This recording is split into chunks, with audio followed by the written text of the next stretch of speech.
And this is from our next speaker this afternoon, Rob Skiba. He is the creator-writer of the forthcoming science fiction internet television series, Seed, and the author of the non-fiction book, Babylon Rising, The First Shall Be Last. He is an award-winning documentary filmmaker, entrepreneur, published author, artist, keynote speaker, motivational coach, trainer, teacher, Army veteran, former missionary, and an active member of 3 charitable organizations, serving on several boards of directors. He is a graduate of the Hollywood Film Institute. Rob Skiba's lifelong dream has been to produce powerful television and motion picture productions that will touch lives and expand the kingdom of God. He's happily married. He has a teenage son. He lives in Texas. I mean, there's that too. And Rob, of course, has been a guest in the past on the Prophecy in the News programs. Those shows did very, very well. Ladies and gentlemen, I'm going to let Rob tell you the secret of the scroll. Welcome to the stage. Thank you, sir. Thank you.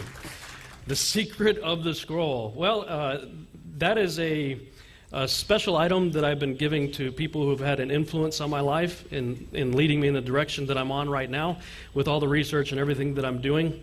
And it has within it the pilot episode of Seed. It's a script inside of it. And so Tom and a few others have that. I've been able to give that to them. As Tom mentioned, I'm actively involved in several ministries. I am the co-founder of Kingsgate Media, along with my wife Sheila, who's I think somewhere over here. Yes, give her a round of applause. She needs it for putting up with me. Are you guys excited about this weekend? Yeah. Man, I'll tell you what, I'm jacked out of my mind. I mean, this is incredible, and I want to publicly thank Tom Horn and Bob Ulrich and Gary Stearman for this opportunity. What an honor and a privilege it is to stand here. I mean, I'm still pinching myself. It's pretty incredible. You've heard a lot of people talking about the last days. How many of you think we're there? Yeah, you've heard different opinions, different ideas that people have regarding the last days, and some of the characters like Petrus Romanus, the false prophet, who the antichrist might be. You heard Chris Putnam talking about, for centuries, people pointed to the Vatican for a potential antichrist. I'm going to share my opinion on it. I consider myself, I am a filmmaker by trade, but I consider myself to be a researcher by hobby. And that came out primarily out of the result of doing documentary films for almost 20 years. And I consider myself to be a researcher, and by that I mean I research that which has been searched by others before me. Interestingly enough, many of those others are presenting here this weekend, so it's pretty incredible. So I'm going to share with you a few things this afternoon. This is not "Thus saith the Lord."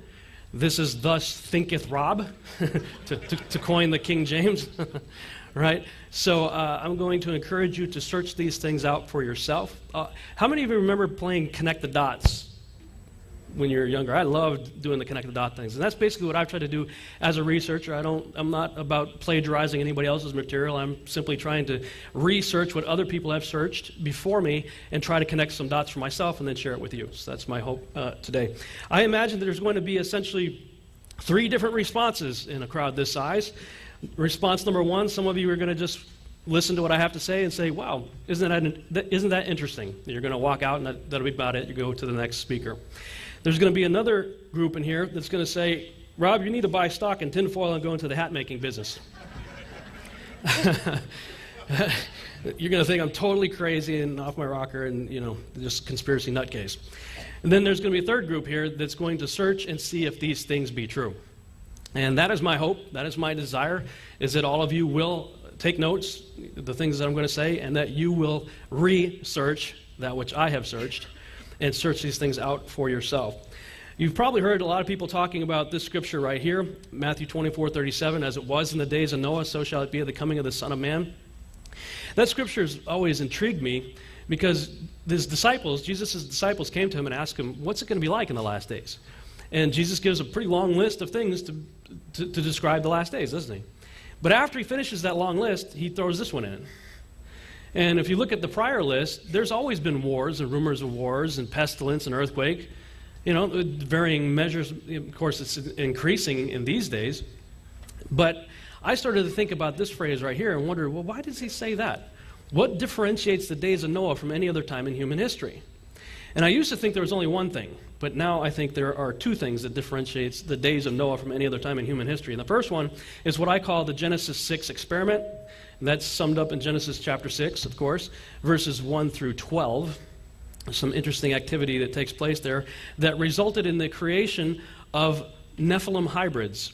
And by that, I'm referring to both angel-human hybrids as well as, I believe, animal-human hybrids. And I talk about that in some length in these DVDs right here. I'll be talking about it tomorrow morning in the breakout session on the Archon invasion and the return of the Nephilim. Interesting thing about that is if you've been following the news on the animal-human hybrid side of things, what are we seeing? Lots of it. In fact, last year when we were in this building for the Future Congress, they had announced 150 chimera produced in the UK. Last year. So this is happening now. And that's one of the things that I think differentiated the days of Noah. And when you think about the days of Noah, you have to remember Noah lived 950 years. 600 years before the flood and 350 years after the flood. And a whole lot of weird and wild and crazy, wacky stuff happened on both sides of the flood, which this was before the flood. Of course, there were Nephilim after the flood, we know, from reading through the scriptures. But then the other thing that I think differentiates the days of Noah from any other time in human history, over and above this, is the creation of what I call interdimensional portals, or in this case, a portal, that being the Tower of Babel. Now, the thing that I found intriguing about reading about the Tower of Babel in the scriptures is it doesn't appear to be about height. God didn't freak out when we built the World Trade Centers, right? They didn't seem to be concerned with height either because they built it in the plains of Shinar. So if you're concerned with height, you're not going to build it in a valley, right? You're going to build it on top of a mountain. So they built it in a valley, in the plains of Shinar. I believe when it says that it could reach into heaven, it's talking about an interdimensional portal. We might call it something like a stargate, a way of bridging our world with that of the unseen world. And if you read some of what I call the synchronized, biblically endorsed extra-biblical texts, you will see, like in the book of Enoch and Joshua and Jubilees, things like Nimrod's real plan, what he planned to do, was go in and assault God, kill God, and then set up their gods in the Holy of Holies. God was not happy with that idea. But what's interesting is it says, now whatever they imagined to do would not be restrained from them. So at least in theory, it appears that what they were planning to do, they can't kill God, but at least bridging our world with the other world seems to have been possible. So we know that God confounded the languages. That created what I call the man of many names. The Bible refers to him as Nimrod. Now, my work is building on the works of people like Alexander Hislop, the two Babylons, Tom Horn's book, Nephilim Stargates and Apollyon Rising, and a gentleman by the name of Peter Goodgame in his books, Red Moon Rising and the Giza Discovery. And in those works, they detail how Nimrod became known by many other names, and it just makes sense. The whole world's gathered together in the plains of Shinar under one person. God confounds the languages. I believe it was 70 languages, 70 people groups went off in different directions. Man, something's going weird there. They went off in their different directions, all talking about the same guy, but now referring to him by different names. These are just a few that you see here. I'm going to focus primarily on 4 of them: Gilgamesh, Orion, Apollo, and Osiris. And I'm actually pretty excited about giving this presentation because I watched Tom Horn's presentation last night, and there were a number of things that he was not able to get to. And so you can think of this as kind of picking up where he left off, because I will talk about some of the things that he wasn't able to get to. And talk about the first shall be last. It's the subtitle of my book, Babylon Rising and the First Shall Be Last. That has a number of meanings. One, I believe the first Babylon, there's going to be another Babylon. The first shall be last. I believe it's also talking about the Antichrist. I believe that the first Antichrist will be the last Antichrist, and I believe that the first world order, the new world order, is nothing new about it. It's just a repeat of an order that was done in the days of Nimrod, I believe. So let's look at the scriptures. I began to think, if we're talking about the last days, Jesus himself said it's going to be a day like never before. There's never been a time like it, and there never will be a time again like the last days. So the scriptures say in Amos chapter 3 that God doesn't do anything except he tells his prophets first what he's going to do. So when I started to think about characters of the last days, I thought, is he really going to leave us hanging concerning the details of this end-time tyrant? Or is the scriptures going to tell us who he is? And I stepped off with that premise and researched some of the things that were searched by others before me, and came to the conclusion that the Bible absolutely tells you exactly who the Antichrist is by name. And so let's go through that. This is Revelation 17. The beast that thou sawest was and is not, and shall ascend out of the bottomless pit. Where does the beast come from? This is like those open book tests, remember in school? like geography. Find America, and you got a map with the words America written on it. Look, guys, I don't have any letters after my name. I have the Roman numeral 2 after my name because my parents didn't want to call me Junior. So I don't have any letters after my name, but I can read. And this says the Antichrist comes out of the bottomless pit. So he's not coming from Kenya?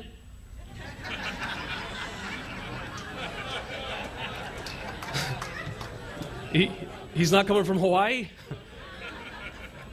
The Vatican, the European Union, the Arab League? We've all heard these theories, haven't we?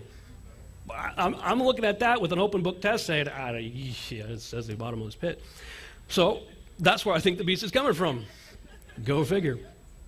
It goes on to say the beast that was and is not and yet is. Well, that's interesting right there, because how is Jesus referred to in the beginning of Revelation? As the one who what? Was and is to come. So here we have an antithesis right here. Was and is to come, was and is not and yet shall be. Right off the bat, okay? Then the angel goes on to describe, it says, there are 7 kings, and that's an interesting word right there. That's basileus, if I'm pronouncing it right in Greek. It means kings, the head of a kingdom. A lot of prophecy teachers that I've listened to talk about the heads of the beasts in reference to kingdoms. Well, kings rule kingdoms, so I can understand that, but this is talking about individuals here, at least as I read it. And there are 7 kings, 7 individuals who rule over kingdoms. 5 are fallen, 1 is, and the other is not yet come. And when he cometh, he must continue a short space. And the beast that was and is not, even he is the 8th, and is of the 7, and goeth into perdition. So he's telling you there's 7 to choose from, and the Antichrist is going to be one of those 7. Right there. So let's keep looking. This is a list. We started to try to figure out, okay, who are the 5 that have fallen, who is the one that now is, and who could be the one that will come and his reign will be short. And I got this list again from the works of Peter Goodgame and others. And as I researched it for myself, I came to agree with what they were saying. So let's just analyze this a little bit. Let's look at the 5 that have fallen. Nimrod, arguably, he's obviously the first Antichrist, thought himself to be a god, tried to kill God, set up a one-world system. He certainly fits the description of an Antichrist. Pharaoh of Egypt at the time of the Exodus, thought himself a god, tried to wipe out God's people. Fits. Sennacherib of Assyria, thought himself a god, tried to wipe out God's people. Angel of the Lord shows up, says, I don't think so, wipes out like 170 or 180, something like that, 1,000 of his troops, sends them home packing, and his own sons killed him. King of Tyre is written about in the scriptures. It starts out talking about him as a man, but halfway through the narrative, it switches and starts talking about Lucifer. So clearly this guy had some kind of affiliation with the devil. Antiochus Epiphanes, this is in between the Old and New Testament time period. He's an individual who set up a statue of Zeus and offered up a pig in the temple. Some say that's a type of the abomination of desolation. So he fits, but I would say Alexander the Great is also a really good candidate as well, especially when you're reading the book of Daniel and it describes the he-goat. And it says the he-goat has a great horn between his eyes. Go look it up. It says that the great horn is the first king. Well, looking at scriptures, who's the first king listed in the Bible? Nimrod. So apparently Alexander the Great did whatever he did, at least in that same type of spirit. The one that now is, well, that depends on when you think is. You know, it's like Clinton. What's the definition of is? When now is depends on when you think Revelation was written, whether it was an earlier date of Revelation or a later date. I could really go either way. I've heard some good arguments on both sides of it. But looking at the 2 individuals that could have been in that time period that is, we would see Nero and Domitian. Domitian thought himself a god, was a persecutor of God's people, and Nero would have candlelit dinners to the burning Christians. So both are pretty good candidates there. The one who will come and his reign will be short. I believe a really good case could be made for Adolf Hitler. I think a lot of people living at that time certainly thought he was the Antichrist. So if we subscribe to this list and we say that, okay, these are all good candidates, we've got to start narrowing it down. So let's keep looking through the scriptures. And bear in mind also that one of the titles used most for the Antichrist in the Old Testament is the word Assyrian, the Assyrian. So that's automatically going to eliminate a few of these guys, but let's look at Revelation 13. And I saw one of his heads, as it were, wounded to death, and his deadly wound was healed, and all the world wondered after the beast. So one of these guys has a mortal head wound. Well, Tom talked last night about the various names like Apollo and Osiris. Remember Osiris? Osiris is said to have been cut up into 14 pieces, only 13 of which were found. One of the pieces that was cut off, of course, was his head. So that fits under Osiris. The biblically endorsed extra-biblical text of Joshua says that it was Esau that cut off Nimrod's head with a sword. So Nimrod clearly had a mortal head wound. Pharaoh of Egypt did not. Sennacherib did not. King of Tyre did not. Antiochus of Epiphanes and Alexander the Great, neither one of those guys did either.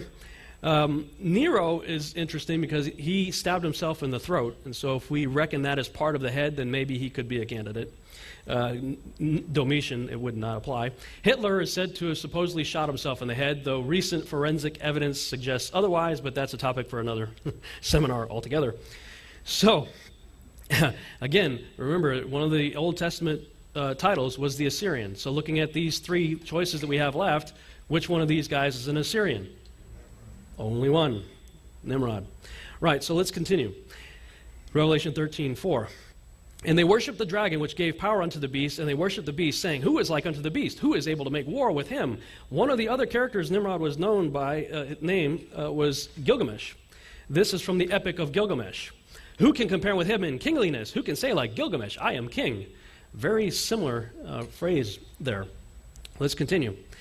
When we're comparing, if we're going to say that he's an Antichrist, we got Jesus Christ and we got Antichrist. So let's go ahead and compare. We know that Jesus was both God and man, right? Well, Gilgamesh was said to have been 1/3 man and 2/3 God. So there's an interesting parallel. Osiris is the only other god of antiquity besides our God that was called the King of Kings and the Lord of Lords in the Book of the Dead.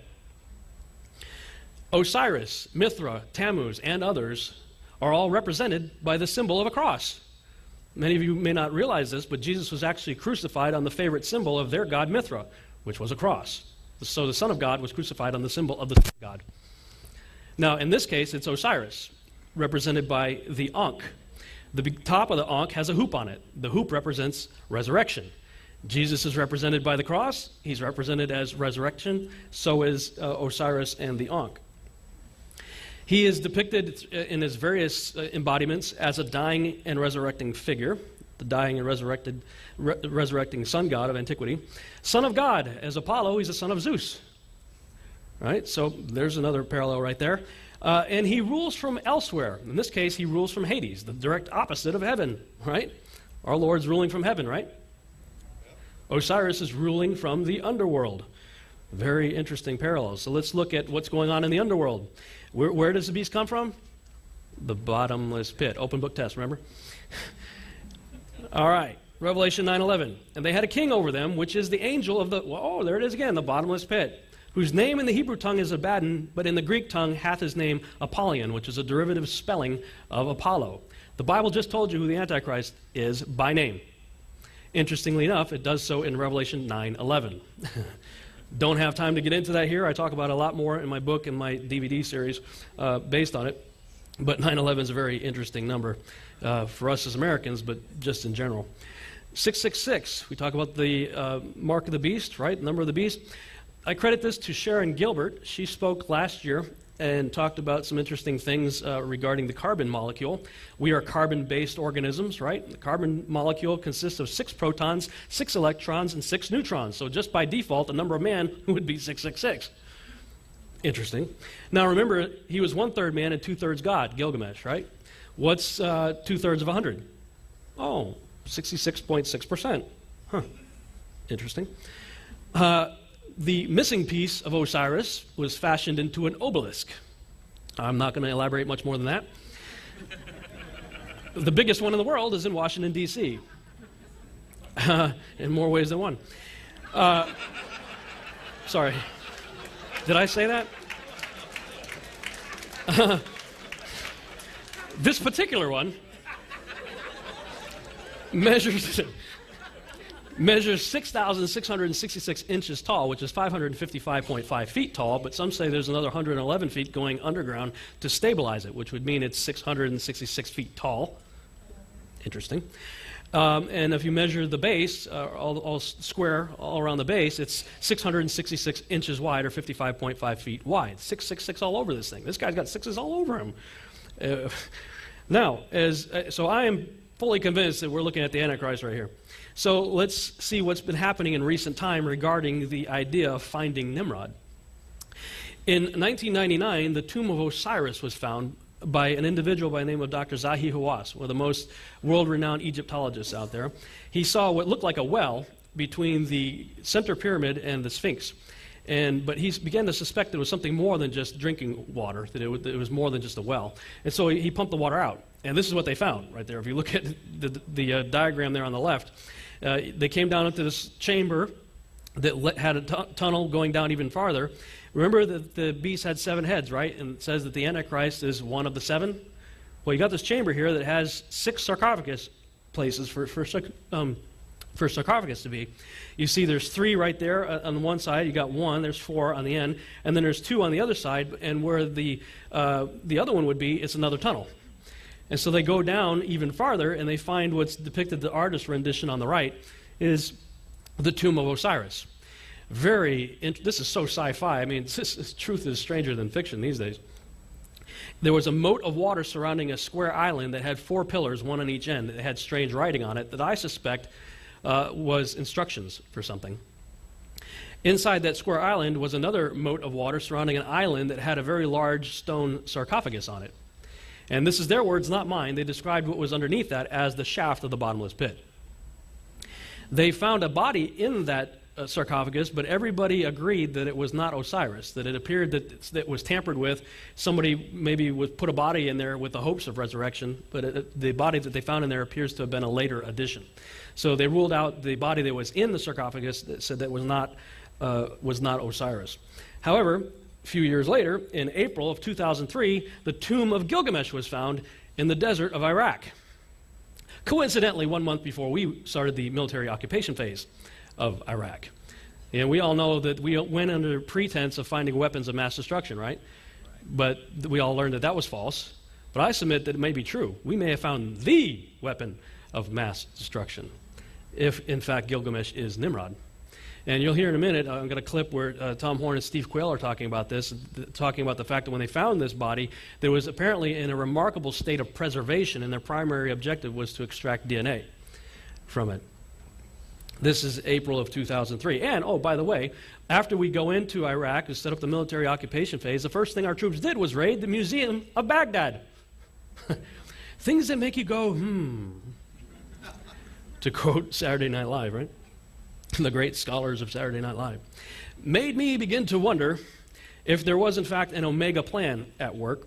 And so, kind of following in Tom Horn's footsteps, my wife and I went to Washington, D.C. back in November, did a little poking around, having taken the red pill. When I was still under the influence of the blue pill, I didn't see anything. I see what people like David Barton might see. You know, see all the pretty pictures on the bottom? Christian heritage, right? I recommend you all watch Chris Pinto's documentaries, The Hidden Faith of Our Founding Fathers, Eye of the Phoenix, New Atlantis, Riddles in Stone. Check those out. Okay? Yeah, the lower pictures are real pretty pictures. They're real nice, look like Christian heritage. But the further up you look into, as Tom Horn called it, the womb of ISIS, the more sinister it gets.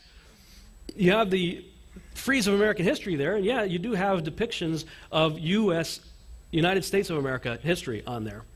But as you keep looking, yeah, Tom showed this last night. You have the Aztec calendar stone. You're like, okay, you got Revolutionary War, Civil War, you know, the Wright brothers' first flight. Aztec calendar stone. What? What is that?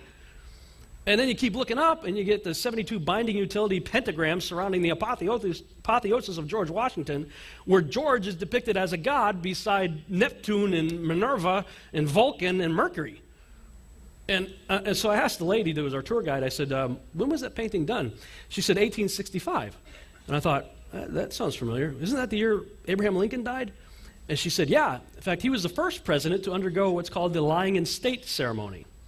Remember what Tom talked about last night? About the presidents, when they die, they go to represent Osiris, and the new presidents come in to represent Horus. Well, when they physically die, they bring their body into the womb of Isis underneath the apotheosis and leave it there for a little while. And every president since Lincoln has done so, has gone through the lying in state ceremony. So you're like, oh, okay, that's really interesting. Yeah, does America have a date with destiny in 2012? Tom talked a little bit about this last night. I'm going to kind of pick up where he left off. And this is, again, from his book, Apollyon Rising 2012. And I did some more research on this myself to see what, in fact, was being depicted there and why was the Aztec calendar stone involved. And he points out in his book that if you look at the pyramid, it has 72 stones arranged in 13 steps that appear to represent a unit of time called a Katun, which is a 19.7-year period of time. Beginning in 1756, going 13 times 19.7, the base of the pyramid says 1776. That would be the end of the first cycle of 13 Katuns. The last one ending in 2012. And so, okay, there appears to be, you have to understand something about symbols. Symbols conceal from people who don't have eyes to see, and they reveal for people who do have eyes to see. Well, on the revealing side of things, that means all of the iconography contained within a symbol has to harmonize with itself because they're revealing a message. So whatever iconography is inside of a symbol, it's all going to agree with itself, right? So we'll talk about the symbol on our Great Seal, on both sides of it, actually, because Manly P. Hall had some interesting things to say about the front of the Great Seal. We all think that's the American eagle, right? But we know Masons designed all this stuff, and Manly P. Hall is one of the most prolific Masonic writers. He says, no, you guys think it's an eagle? No. That is a conventionalized phoenix. It's a stylized phoenix. Well, if you look through the mythology, of course, dying and resurrecting bird, right? In the Egyptian mythology, the phoenix is the Bennu, which is the soul bird of Osiris, the dying and resurrecting sun god. And so Manly P. Hall is telling you, no, this is a conventionalized, stylized phoenix. So we just passing it off for you guys so you think it's an eagle. Reveal, right, for those who have eyes to see, and conceal from those who don't. Interesting thing about that, remember I said that all the iconography within a symbol has to harmonize with itself? What's in the beak of the eagle? A little banner that says what? E pluribus unum. What were you taught? What does that mean? Out of many, one. Oh, 13 colonies, one nation. 50 states, one nation. Many ethnicities, one nation. Well, that's not what the iconography is telling you, though. If you harmonize all the iconography, there's 13s all over this thing, first of all. 13 pieces of Osiris. You want to know why there's 13 colonies, 13 stripes, 13 stars? Go on history.org and look up who really designed the so-called Betsy Ross flag. It's history.org says Betsy Ross. There's no evidence whatsoever to suggest that she had anything to do with it. It's a myth. That another guy, I think his name was Francis Hopkinson or something like that, was involved with it, and he also had a hand in designing the Great Seal. Oh! Everything starts to make some sense now, where all these 13s are coming from. So therefore, harmonizing everything that we see here, it appears to be saying, to me anyway, that e pluribus unum means one guy represented by many names. Many gods representing one. Nimrod. Okay, let's continue. Because that little doohickey's on the back of your dollar bill.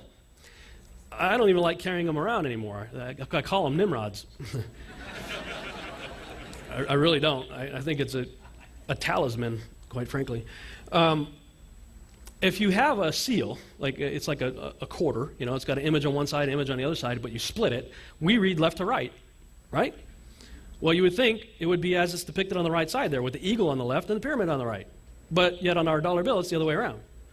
And that Tom mentioned last night, Henry Wallace and FDR, 32nd degree Masons, and there's another guy involved, a guru, Nicholas Roerich, and these guys conspired together and FDR, and you can go on like Wikipedia or whatever and look at the history of the dollar and see the original design did have it with the eagle on the left and the pyramid on the right, and you see FDR's signature suggesting that it be changed so that the pyramid's on the left and the eagle's on the right. So I began to think, what are they trying to say with this thing? You know, what's the iconography saying? Charles Thompson was one of the creators of the Great Seal, and he was a big fan of the Roman poet Virgil. So he put a lot of these things on that Great Seal, like some of the Latin phrases we see there. Annuet coeptis means favors undertakings. Well, that's an incomplete statement. Who favors our undertakings, and what's he favoring? Well, the all-seeing eye in the middle there should give us a clue between annuet and coeptis, right? But he was a fan of Virgil, so let's look at some of the writings of Virgil and see maybe where he got that phrase from. If this can work, okay, here we go. Here's a writing of Virgil's right here. All-powerful Jupiter. Jupiter is a Roman version of Zeus. Zeus, according to Revelation chapter 2, apparently is another embodiment for Lucifer. The seat of Satan, referred to in Revelation chapter 2, was the altar of Zeus in Pergamum. So, all-powerful Jupiter, Zeus, Lucifer. Assent to my bold attempt. That's the Latin phrase right there translated into assent to my bold attempt. That's where he derived the Latin from for annuit coeptus. Let's continue. For the other phrase that's on there in Latin, novus ordo seclorum, which means a new order of the ages. Where did he get that from? Well, he got that from this writing of Virgil. I'm going to go ahead and read the whole thing here because it plays into what Tom talked about last night with the Cumaean prophecies. Muses of Sicily, let me say a little more grandly. Now the last age of the Cumaean prophecy begins. The great roll call of the centuries is born anew. It's from that phrase right there in Latin that he derived novus ordo seclorum. Now virgin justice returns old Saturn's reign, with a new breed of men sent down from heaven. Only favor the child who's born pure Lucina, under whom the first race of iron shall end, and a golden age, or golden race, rise up throughout the world. Now your Apollo reigns. What did Revelation 9:11 say? Who's the Antichrist? Okay. He will take on divine life, and he will see gods mingled with heroes. And I began to wonder if that's not what's being talked about in Daniel 2:43, where it says they, who's they? Shall mingle their seed with the seed of men, and be seen by them and rule a peaceful world with his Father's powers. Putting it all together, this is, again, this is not gospel. This is thus thinketh Rob.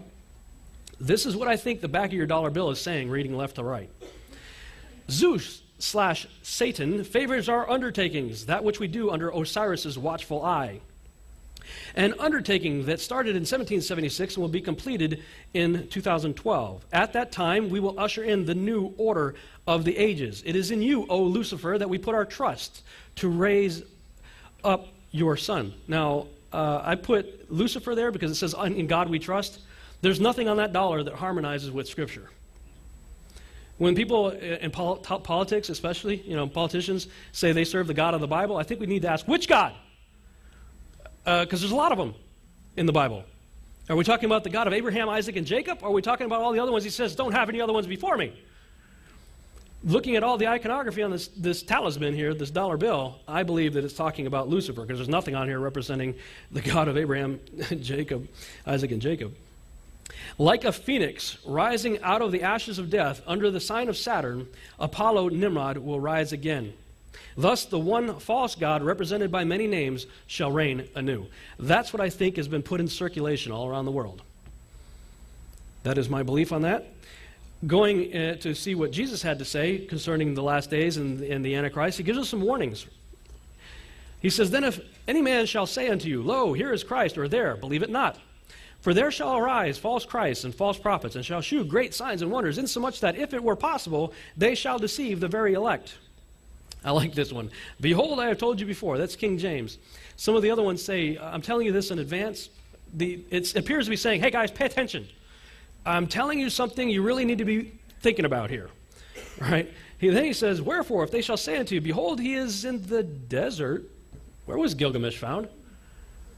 Desert of Iraq. Go not forth. Behold, is in the secret chambers. What secret chamber was found in 1999? The tomb of Osiris. Believe it not. Then he tells us what we should believe. He says, for as the lightning cometh out of the east and shineth even unto the west, so shall also the coming of the Son of Man be. That's what we're supposed to be looking for, right? Then he makes this really odd statement. He says, for wheresoever the carcass is, there will the eagles be gathered together. Huh? That's weird. A lot of people think of eagle as a bird of prey, going after live things, right? Some of your English translations translated it as vulture. I think eagle is correct. And especially if you think about, take the red pill, right? Go to Washington, D.C., walk out of the train station and look up. The roof of the train station in Washington, D.C. is lined with pagan gods. You got Zeus way over on the left. You got these two eagles, so-called eagles, over on the right. Look at what it says between these so-called eagles. Let all the ends thou aimest at be, thy countries, thy gods, and truths be noble. And the nobleness that lies in other men, sleeping but never dead, will rise in majesty to meet thine own. Huh? Okay. That's interesting. As we were winding down our trip in Washington, D.C., I happened to look over. We were walking down the street, and I saw two very large eagles, bearing in mind what I think the eagles are representing, perched on top of two pillars looking down at something. So we said, let's go see what they're looking at. So we walked down and looked to see what the eagles were looking at. They're looking down on this very large sculpture of a bearded god, a giant bearded god coming up out of the National Harbor. And it's called The Awakening. What? Oh boy, this is crazy, man. Yeah, let's look at some things regarding the awakening. These are some the pyramid texts. Utterance 5:12 in the pyramid text talking about Osiris. Lead those who are in the abyss and command the gods. Rise yourself up. Hasten to your spirit. Utterance 5:32. Raise yourself, O Osiris. You live, you live. Raise yourself up. Or how about this one? Utterance 5:7. Come, my child, says the tomb. Come to us, say they, say the gods, to you, Osiris, who lives because the gods have ordained that he live. Or this one here from the Book of the Dead. I am yesterday, and I am today, and I have the power to be born a second time. These are all very ancient texts written about a guy that's said to awaken one day. And we got two eagles, the Benu, the sole bird of Osiris, looking down on this large bearded god coming up out of the National Harbor. Things that make you go, Manly P. Hall, again, he says, the dying God shall rise again. The secret room in the house of the hidden places shall be rediscovered. The pyramid shall again stand as the ideal emblem of solidarity, inspiration, aspiration, resurrection, and regeneration. Keep that in mind. I'm going to show you a video in a few minutes. It's going to kind of summarize what I've been saying here. It's kind of the last 20 years of what I consider the Omega plan, and I put a question mark after it because I'm just speculating, but some very interesting things are said. So pay attention to what he just said here when you see Obama in a pyramid in Egypt. America's role in the last days. That's something a lot of people want to know. First, I'm going to ask you to please not question my patriotism. I'm third generation Army, was a Boy Scout, did my time in the service for 8 years. I love my country. But I can't deny the research. It appears to me when I look and ask the question, is America in prophecy? I think America's right here in Matthew 24:28. And if that's true, as a nation, we're playing on the wrong side. Where he talks about wheresoever the carcass is, there will the eagles be gathered together, it occurred to me, wow, our military uniforms are covered with eagles from the top of our head to the bottom of our feet. Eagles on our hats, eagles on our patches, eagles on our buttons, eagles everywhere. It's an American symbol is the eagle. Did Jesus look forward in time and see them pull a body out of the desert, load it into a sarcophagus in the sands of Egypt, in a secret chamber, with a bunch of eagle-wearing people gathered around it? I don't know, but bear that in mind as you watch this video here. They say a picture is worth 1,000 words. In my line of work, I like to say, if a picture is worth 1,000 words, how much more can you say at 30 frames per second? So, seeing as that I don't have a whole lot more time to speak, I'm going to let the video do a lot of talking here. Pay attention to everything that's said, because I believe it is showing in the mouth of our own presidents and other news reports what I think is an Omega plan leading to everything that I just talked about. Tell us, when shall these things be, and what shall be the sign of thy coming and of the end of the world? And Jesus answered and said unto them, Take heed that no man deceive you. On August the 17th, 1991, Desert Shield became Desert Storm.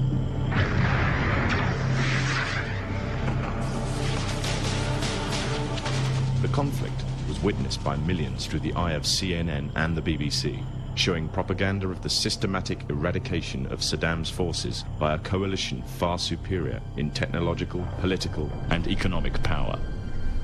The orchestrators of the war were by no means strangers to controlling major world events.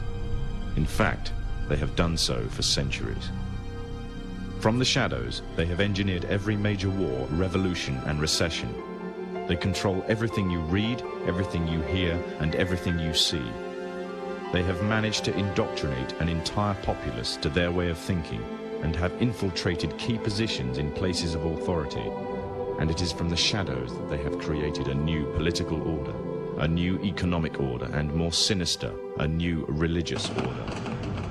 Their ultimate aim is total global domination, and they will stop at nothing to reach their goal, the goal that was outlined in a speech given by former President of the United States, George Bush. What is at stake is more than one small country. It is a big idea, a new world order. We talk so much about dispelling myths. How about confirming one? What is this? Susie, this is the tomb of Osiris. The god of the underworld. This once extravagant mausoleum, a moat with 4 pillars engraved with hieroglyphics constructed thousands of years ago, was intended to be a shrine for the keeper of the afterlife. Polls have just now closed in 6 additional states, representing 66 electoral votes. We must follow no other course.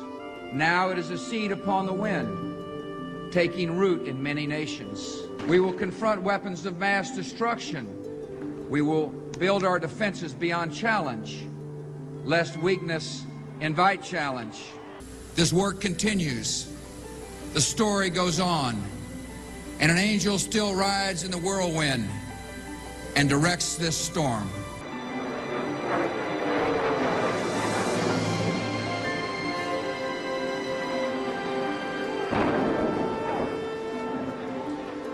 Heard the first one come in. I didn't know what it was. It sounded like a missile. Oh my God, Ed, another plane just hit the World Trade Center. Wait, oh my God, oh my God, the building fell!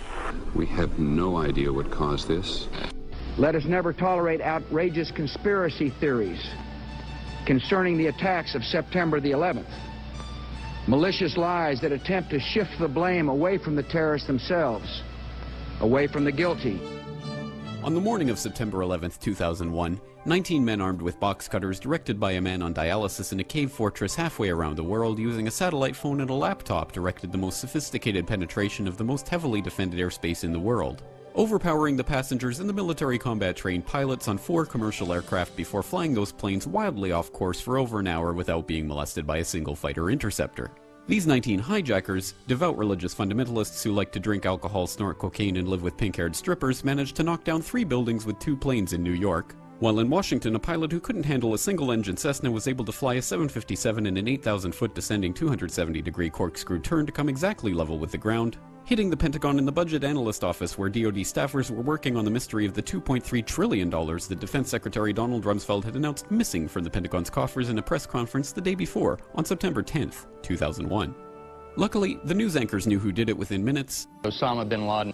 The pundits knew within hours. Osama bin Laden. The administration knew within the day. Terrorists who committed these acts and those who harbored them. And the evidence literally fell into the FBI's lap. That a hijacker's passport was found blocks from the World Trade Center crash site, if you can believe that.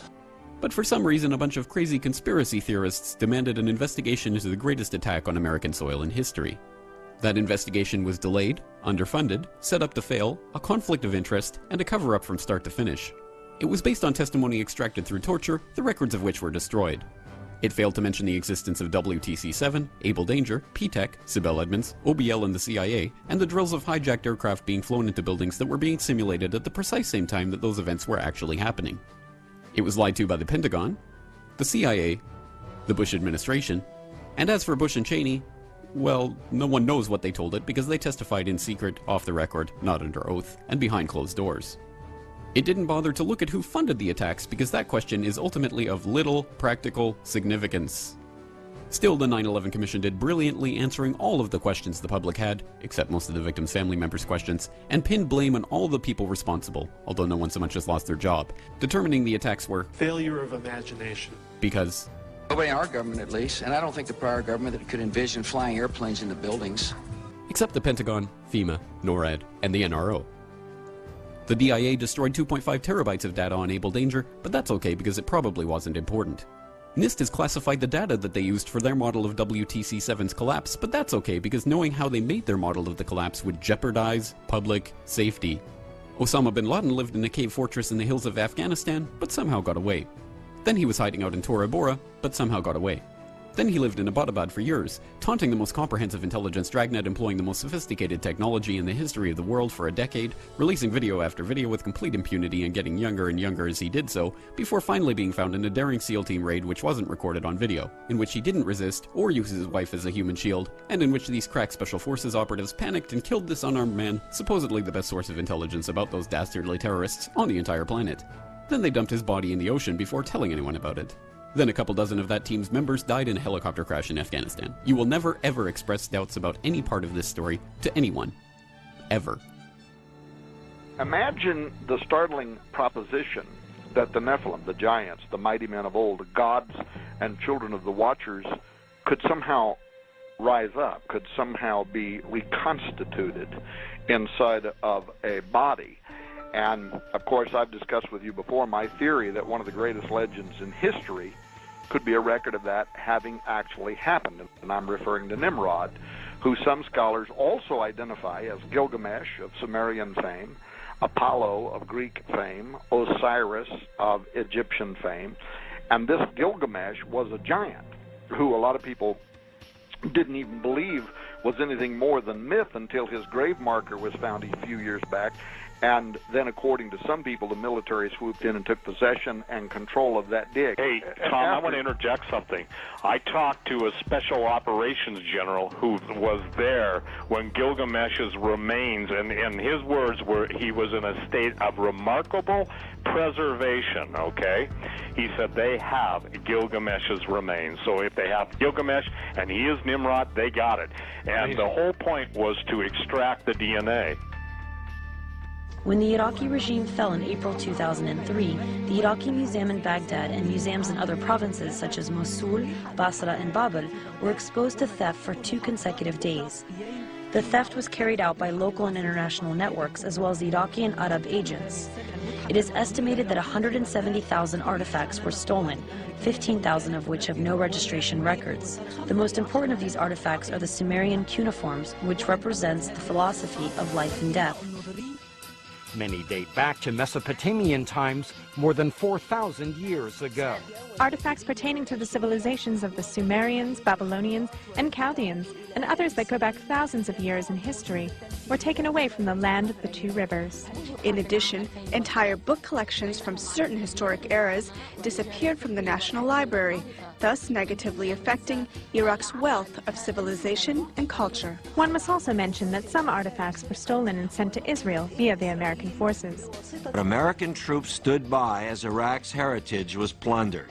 One memorable moment that week was when Secretary of Defense Donald Rumsfeld dismissed the looting in Baghdad as unimportant. Freedom's untidy, and free people are free to make mistakes and commit crimes and do bad things. Many of the looters knew which objects they were looking for and where to find them. In other words, they were insiders. Investigations revealed that the main metal gate of the storage rooms was opened. It was not opened by force, which means a person who knew where the key was participated in the theft. J.P. Morgan Chase Bank led a 13-bank consortium to establish the Central Bank of Iraq. De La Rue was brought in to print up the new Iraqi dinar. This currency has some of the most anti-counterfeit measures of any other currency on the planet, and yet it is completely worthless. Its current value is approximately $1,163 to $1 US. But from 1982 until about 1993, 1 dinar was worth $3.22. There are secrets that George W. Bush guards at least as carefully as any entrusted to a president. Secrets he's forbidden to share even with the vice president. Secrets he's held ever since his days at Yale, where in his senior year, like his father and his grandfather, he belonged to Skull and Bones, the elite secret society whose members include some of the most powerful men of the 20th century. President Bush has tapped 5 fellow bonesmen to join his administration. Most recently, the head of the Securities and Exchange Commission, William Donaldson, Skull and Bones, 1953. Bones is not restricted to Republicans. Yet another bonesman has his eye on the Oval Office. Senator John Kerry, Democrat, Skull and Bones, 1966. You both were members of Skull and Bones, a secret society at Yale. What does that tell us? Not much, because it's a secret. Is there a secret handshake? Is there a secret code? I wish there were something secret I could manifest. 322, a secret number? There are all kinds of secrets, Tim, but one thing is not a secret. I disagree with this president's direction that he's taking the country. We can do a better job, and I intend to do it. You were both in Skull and Bones, the secret society. It's so secret we can't talk about it. What does that mean for America? The conspiracy theorists are going to go I'm on. sure they are. I don't know. I haven't seen the web. Number 322? First of all, he's not the nominee. And, look, I look forward... Are you prepared to lose? No, I'm not going to lose.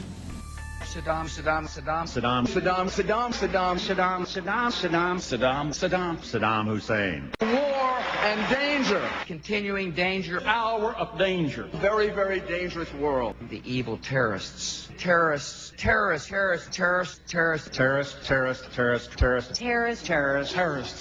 terrorist. Terrorists. Terrorists. Terrorists. Terrorists. Terrorists. Terrorists. Terrorists. Dramatic changes now beginning to occur.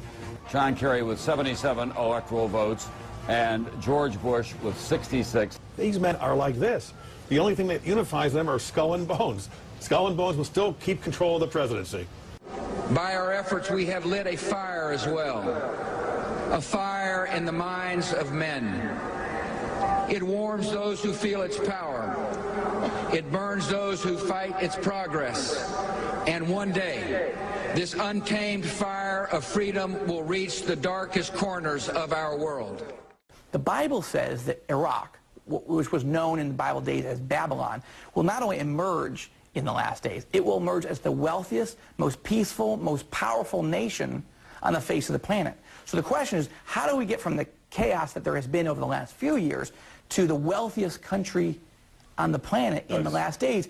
Something must get better. Right. So people ask me, are we making Iraq safe for the antichrist or safe for democracy? And it's a little bit of both.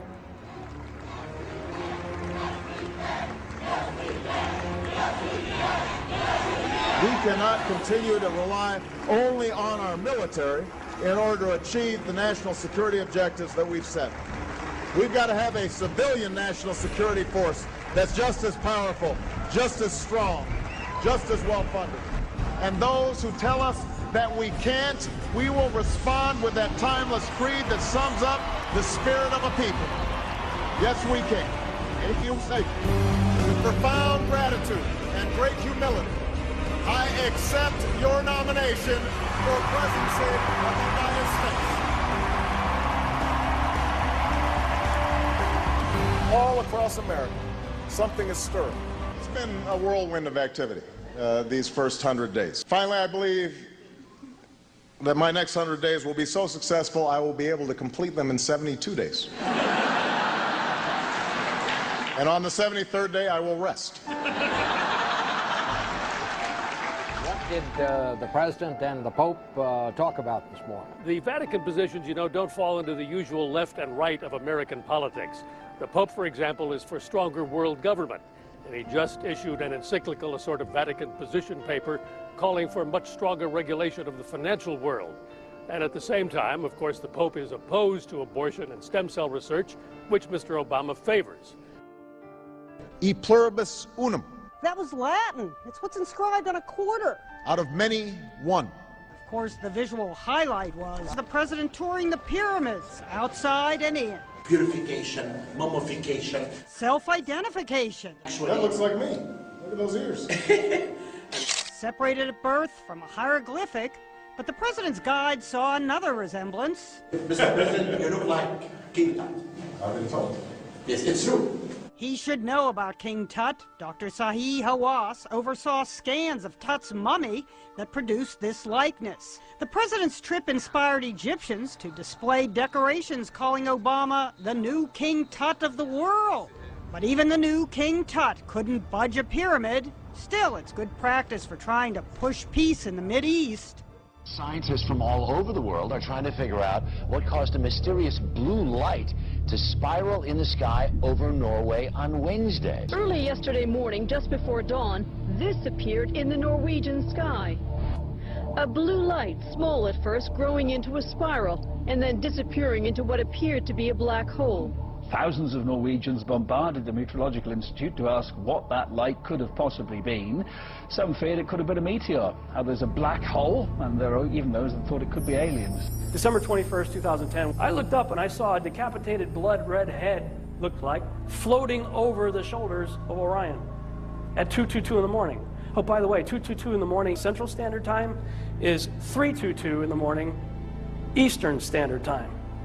322 is the coveted number of the Skull and Bone Society, of which the whole Bush family has been strongly associated with, as was Kerry. 2 Illuminist, 322.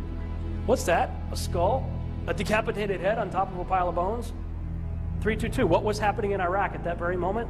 Iraq had just announced the foundation of its newly formed government. And the entire planet, you could look this up for yourself, shook. The seismographic monitors that check earthquake activity around the world, every one of them went into the black that night. What's going on? I don't know. After nearly 9 years, our war in Iraq ends this month. Today I'm proud to welcome Prime Minister Maliki, the elected leader of a sovereign, self-reliant, and democratic Iraq. In the coming years, it's estimated that Iraq's economy will grow even faster than China's or India's. Here's my dinars. I got them. Well, you know, look, I from the can't... Trade Bank of Iraq, the only ATM in the country.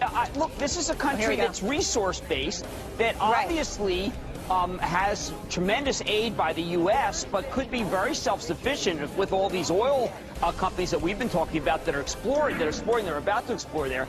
And so I told my viewer, look, I can't fight it.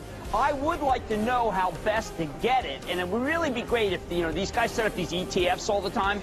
How about an ETF to play the dinar? That would really be the best way to go. For the first time in 2 decades, Iraq is scheduled to host the next Arab League summit, and what a powerful message that will send throughout the Arab world. And finally, we're partnering for regional security. For just as Iraq has pledged not to interfere in other nations must not interfere in Iraq. Iraq's sovereignty must be respected. And let us never forget those who gave us this chance. The untold number of Iraqis who've given their lives. More than 1 million Americans, military and civilian, who have served in Iraq. Nearly 4,500 fallen Americans who gave their last full measure of devotion. Tens of thousands of wounded warriors, and so many inspiring military families. People ask me, are we making Iraq safe for the Antichrist or safe for democracy? And it's a little bit of both. This is an extraordinary achievement. Nearly 9 years in the making. We're building a new partnership between our nations. America continues to maintain a high presence in the country, with the largest U.S. embassy in the world located in the capital, Baghdad, with 15,000 members of staff. Before they leave, U.S. forces will have to transfer dozens of bases to the Iraqis and dispose of or ship out thousands of vehicles. Sometimes it's too cumbersome to bring a lot of this equipment back to the U.S., so a lot of it's left on bases. We're leaving over 500 military bases to the Iraqis, both to the Iraqi security forces and also to the government. This is a happy occasion for all of us. It is considered one of the most important days for the Iraqi army and Iraqis, which is the day of handing over Sania base from the friendly side to the Iraqi army. Your zodiac sign was determined by Babylonians based on what constellation the sun was in on the day you were born. But astronomers at the Minnesota Planetarium Society point out things have changed over thousands of years. The Earth has shifted on its axis and shifted us up one sign on the zodiac wheel. Right between November 29th and December 17th, there is a new sign. It is Ophiuchus. The constellation is a dude wrestling a snake.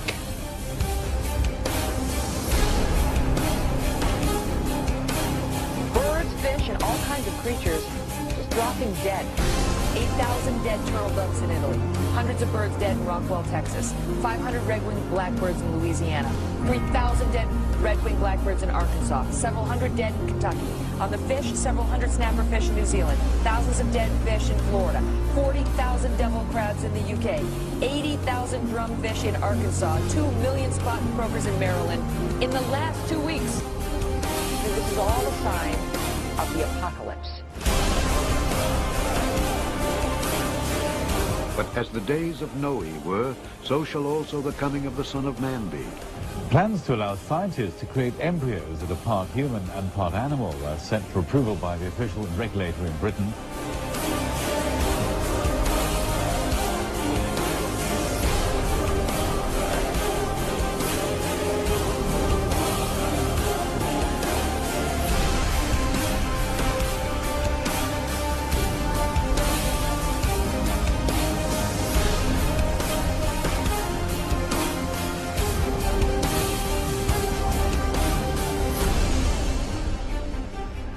There shall be signs in the sun, and in the moon, and in the stars.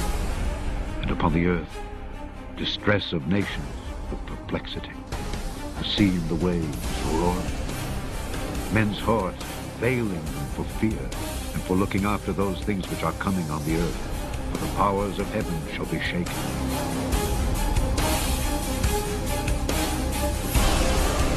Look at the size of this thing as seen from space. Records fell. Biggest snowfall in recorded history. 100 million people will be impacted by this storm. That's 1/3 the population of the United States. Then said he unto them, Nation shall rise against nation, and kingdom against kingdom. And great earthquakes shall be in divers places, and famines and pestilences, and fearful sights and great signs shall there be from heaven.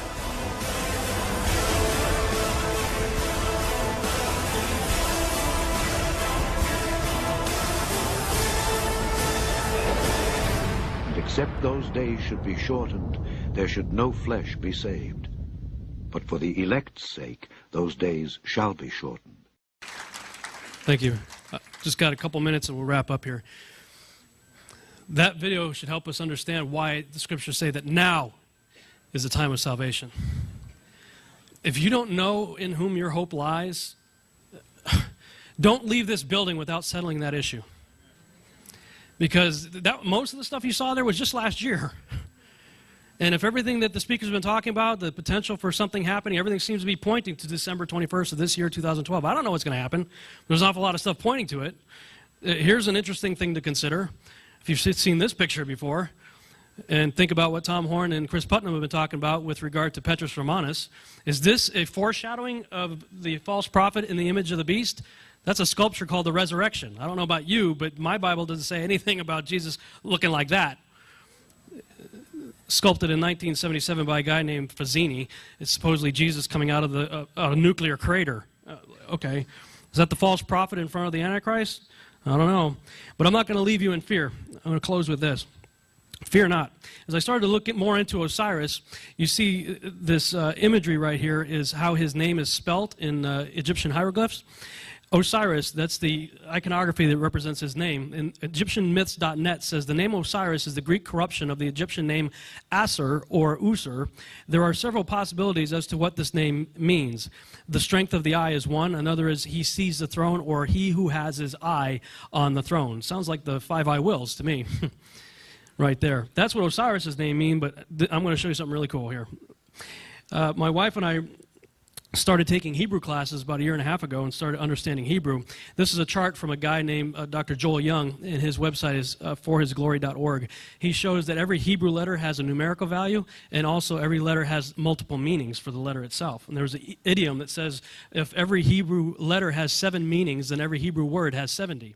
Because there's not only the meaning of the word, but the 2 or 3 letter sheresh that makes up the word, the root of it, as well as the letters that comprise the words. So I really fallen in love with Jesus' given name, Yeshua, in Hebrew. Looking at the definitions of the letters that make up his name, this is one possible way you can interpret his name, reading right to left. Yod, one of the definitions is hand. Shin, one of the definitions is destroy. Vav, establish. And Ein, eye. Putting it together, it appears to be saying the hand that destroys the establishment of the eye. Thank you very much. We win in the end.